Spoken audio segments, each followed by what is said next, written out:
Good afternoon and welcome back. I'm Marcus Peter.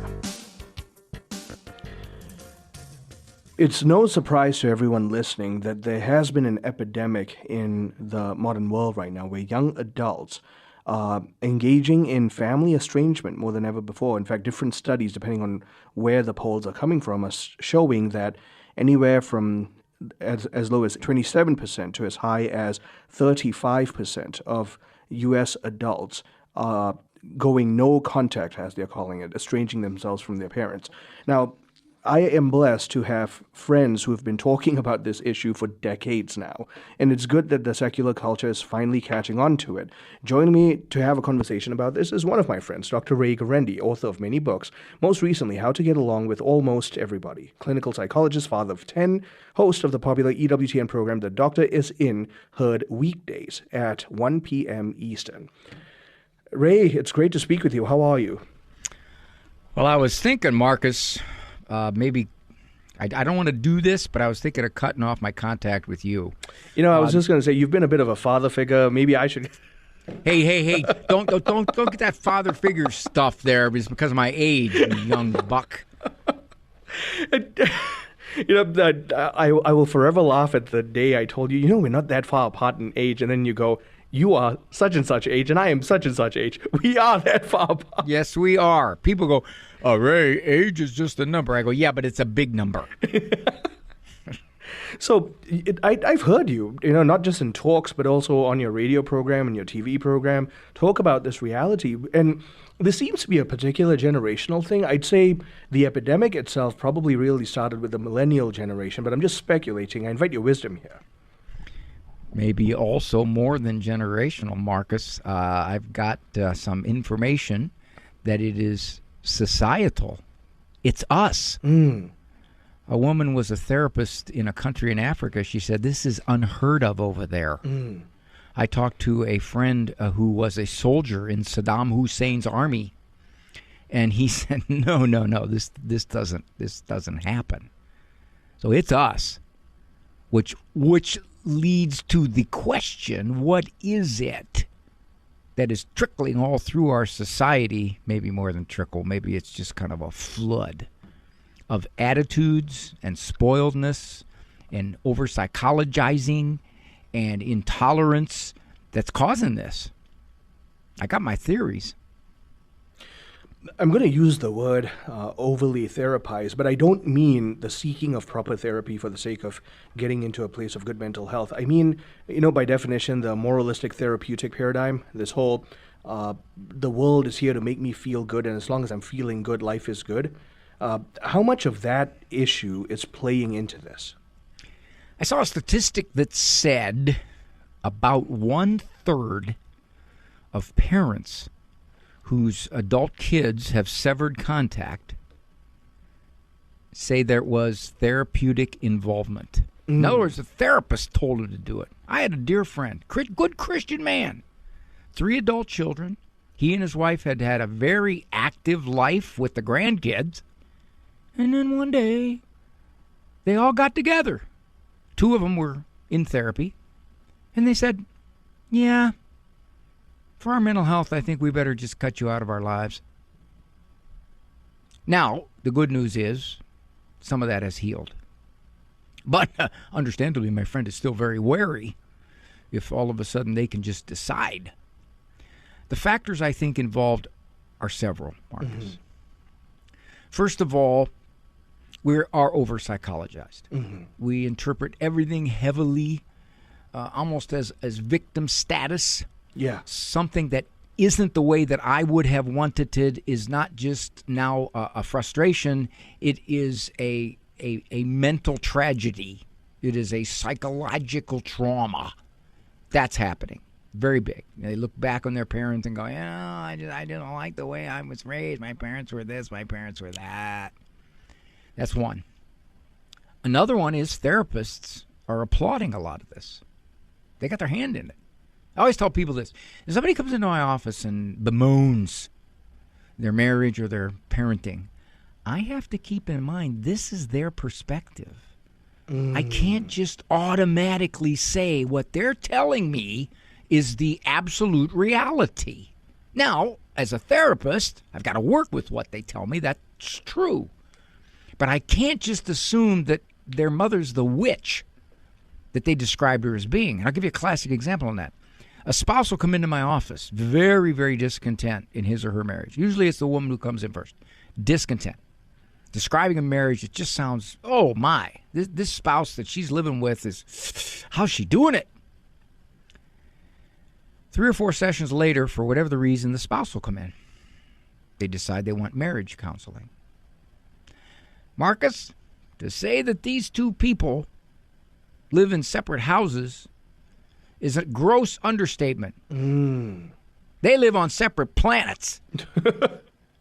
Their perspective of what's going on in this relationship is so far apart. So that said, I believe that an awful lot of these adults who sever contact with their parents have this perception. Another factor is big is, one, is religion. You're going from a reasonably religious generation to one that is not so religious. Yeah. That bugs them, boy. They don't like that. They do not like that. The culture has told them your parents are Neanderthal throwbacks. That's one. The other is politics. The younger people tend to be much more toward the left side of the political spectrum than their parents. And so because of that, although there is some indication that's changing a little bit, but because of that, there's this disagreement. And what I've noticed is the intolerance within the disagreement. It's not a matter of, okay, we don't see eye to eye, but you're my mom, you're my dad, et cetera, et cetera. No. We don't see eye to eye. And not only are you wrong, but you are damaging to my well-being. And the only solution I see is not to work through this. The only solution I see is not to be forgiving or tolerant. The only solution I see is to cut you out of my life. One of the things I will tell parents, Marcus, I'll say, you know what your fault was? This is why your children now believe that you were not a good parent. And say, what? I'll say, you were human. And that now, even as we're having these discussions, and I know full well you've addressed this on your program and in your books multiple times too, there is a rightful acknowledgement that there are some legitimate situations, yes, where things really are so off the rails that for the sake of the safety and genuine well-being of the individual, distance has to be cut. But the sheer rampantness of it, and one of the things you brought up, Ray, that we're so horrendously spoiled and entitled. And I know, people are going to go, well, you sound like one of those people, oh, you young whippersnappers. Get off my lawn, kids. But I don't mean to sound, okay, I'm 38, okay? Like in reality, I'm in that generation that's doing this nonsense. And even I'm saying this is a bridge too far. We are spoiled. I am spoiled. I've never not known air conditioning. I've never not known hot water showers. I've never not known all the food that I want in amounts and variety that kings could only dream of in human history. Yeah. I have homes that are the size of mansions compared to those in Europe or Japan. Our poor have larger square footage than the average home in Europe. So yes, materially, we are very comfortable as a society. Yes, there are those pockets of our society that are not, and there's an awful lot of tragedy within that. Yeah, you got to qualify all this. But across the board, by any measure, we are incredibly materially well off. That breeds a sense of things should go the way I want them to go. And if my parents are not doing the kinds of things I would want them to do, well, then I don't have to tolerate that. Now, I've noticed this relationship, Marcus. You got to go, okay, that's the music. I'll talk about it on the other side. We're talking with Dr. Ray Gaurendi, author of numerous books. He's a clinical psychologist. We're talking about this new epidemic that we're seeing, as Ray has rightly highlighted, by the way. It's a particularly Western and specifically American phenomena that many people in the millennial generation onwards are going down this path, encouraged by therapists no less, of cutting their parents off. The problems and reasons. On the other side, stay tuned. I'm Marcus Peter.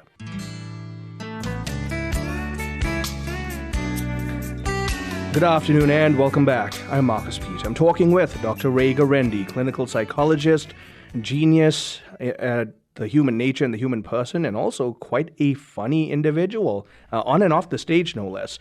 And we were talking about this whole issue of going, quote unquote, no contact with parents. Young adults are going no contact with parents. Ray, so sociologists and psychologists now, they're classifying this issue as going no contact.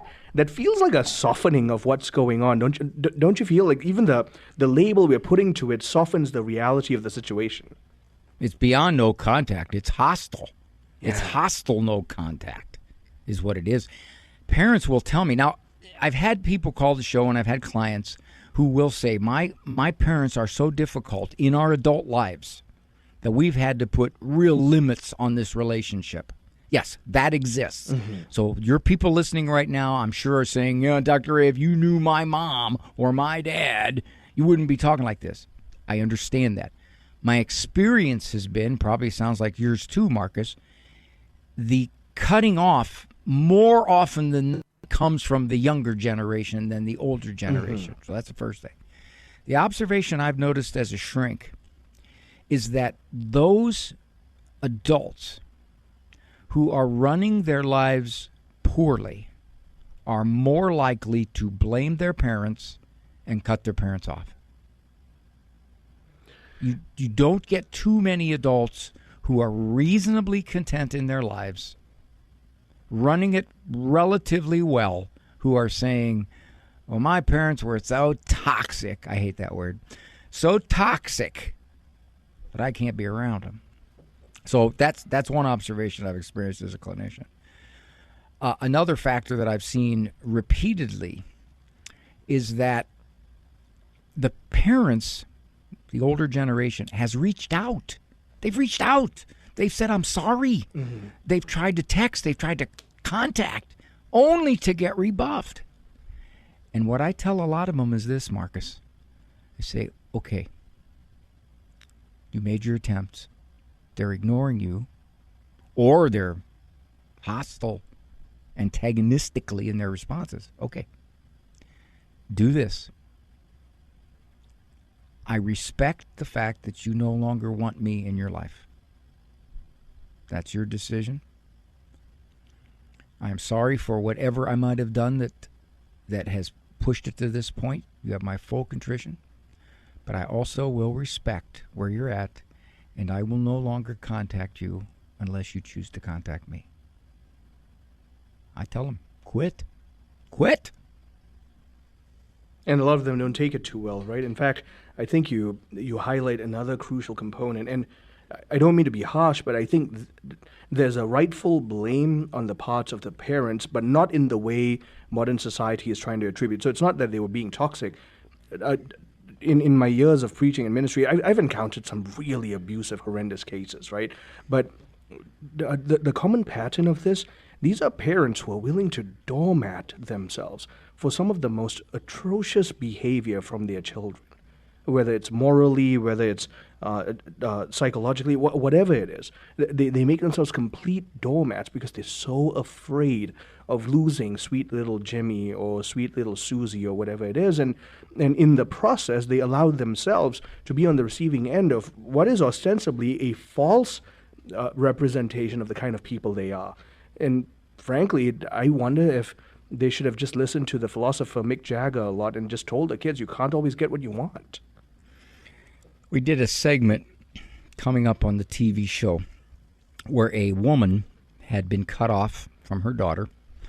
After about 3 years, the daughter decided to let mom back in her life. However, the daughter gave mom a list of conditions, an actual list. And she said, if you want me to go into a relationship with you again, here are my terms. Marcus, what do you think the mother did? She capitulated to them? She said, get lost. Oh, okay, good. She did. She said, what? You're giving me all these terms that I have to accept, and some of them were quite unreasonable. Mm-hmm. They weren't terms like, let's forgive each other. They weren't terms like, let's not yell at each other. Right. No, be those more are decent. No, respectful, yeah. no. These were terms like, this is, the daughter says, I want this, I want this, I want this, I want this. And the mother just went, no. What makes you think I'm going to do that? Hey, Ray, I've got a question. Is this something that psychologists are telling these kids to do to their parents? Because this is not the first case I'm hearing of this. I actually personally know a few stories where daughter estranges herself from parents and then reinitiates to say, these are my terms, do this or else. And one of the terms was, I refuse to have a relationship with you unless you see therapists yourself, but they cannot be Catholic. This daughter's cut off from the faith. Wow. They cannot be Catholic therapists. No. Only therapists who believe in this model of therapy that I approve of. Is this something that therapists are advising children to do? At some level, yes. At some level, the therapists are aligning heavily with the separating child and saying, okay. Now we need to do some reconciliation. So what do you think is necessary for your parents to reconcile with you? Well, I think this, and I wish they would do this, and I think my parents need therapy. Okay, so propose that to your parents. In other words, a therapist is not going to say, you're really being unreasonable. You're being intolerant and uncharitable. Not too many therapists are going to do that. Mm-hmm. They're going to try to find some soft compromise. Well, what if your mother refuses to see a therapist? Would it be okay, for example, if she maybe had 3 sessions with a life coach? Would that be? You get into this. You're right. If I were to put a percentage on it, I'd say maybe 20% of the separations are due to really dangerous kind of people, all right? Or so uncooperative, so nasty, so manipulative that you can't deal with them. And one of the big ones I see is the grandparents undercutting the parent. Mm-hmm. I see that a lot, and I tell parents, now they're putting you in a position here. They're basically saying, we don't like the way you parent, we think you're too strict, we think you're too religious, we don't like that you homeschool, and therefore it's our duty to make our grandparent, our grandchild, have a normal life, and we'll let him watch this. We'll feed him this. He comes to our house, he can do this. And the parents will say, please, no. I said, well, now they're putting you in a position. The compromise I usually find on that one, Marcus, is that I say, well, you tell the parents the kids can't just come over unsupervised anymore. You got to always be with them. Yeah. Yeah, and that's a perfectly reasonable thing because as parents, you don't have the perfect manual, but between your faith in God and your striving with the natural reason, you're trying to do your best. And one would hope that between the grace of God and your best effort, you're going to achieve the best. But that is a legitimate situation, right? And so when we talk about this particular phenomenon, though, this isn't just about overbearing older parents, even though that is an issue that, like you said, about 20% of children are facing. This particular phenomena also has a lot to be fed in by a modern entitled culture. And a non-religious one. Yeah. Why would you treat somebody kindly? Why would you treat them with charity and tolerance if, in fact, you really have no God principles guiding you? Right. Your principles guiding you are self-principles. My self-principle says, I don't want to be uncomfortable. I don't want to have to work at a relationship. I don't want to have to deal with your opinionatedness. I don't want to have to deal with your snarkiness. I don't have to deal with that. And the fact that I should forgive you 70 times 7, the fact that I should be tolerant toward you, the fact that I should honor thy father and mother is not relevant to me. It's not anything that guides me. Right. So therefore, I can write you off. Why not? I'll share with you the friend that I said all 3 kids did this to him. It was a situation where his wife died when the kids were very little. And he ultimately remarried. And they had some struggles with stepmom. She was not a overbearing bad person, but she had her own struggles. Mm-hmm. So they had struggles with stepmom. And in their view, stepmom was not the mom she should have been. That's really what it comes down to. My friend said it destroyed her because of her insecurities. It destroyed her. She felt so terrible. She felt like a failure. She felt like she ruined their family. You know what his reaction was? You obnoxious little brats. You spoiled little brats. After all she did to enter this family and try to raise you as best she could, this is how you turn. I know that would be my reaction. None of my children are estranged from me, even though I tried to get some of them to be estranged, but they refuse. Doggone it. I said, can't you just not talk to me for a couple of years? So I said, you and your parole officer, doggone it. So given that, but I would be upset. If they did that to me or their mother, there would be a component of me that would say, you are not going to emotionally bully me. Yeah. And that's because we've created an entire psychological paradigm where this particular generation, where they've been brought up to believe that any form of discomfort is an evil and an affront against you. And I guess safe to say, if you bring up your child to never know discomfort, eventually they're going to cut you off when they turn into adults. And that's one of the big issues that we're seeing here. I don't know how to get around it, Marcus. Yeah. We've created this society of all these goods, and it does affect the persona. Yeah. Well, one of the ways is we can mitigate the damage by having good programs like, I don't know, the doctor is in, and hopefully Ave Maria in the afternoon. Ray, thank you so much for your time and your wisdom. Marcus, I just want to tell you this will be the last time I will be talking to you. Yeah, I know, we're cutting each other off. You said a few things I just didn't like. I've been talking to Dr. Ray Gaurendi. Stay tuned. I'm Marcus Peter.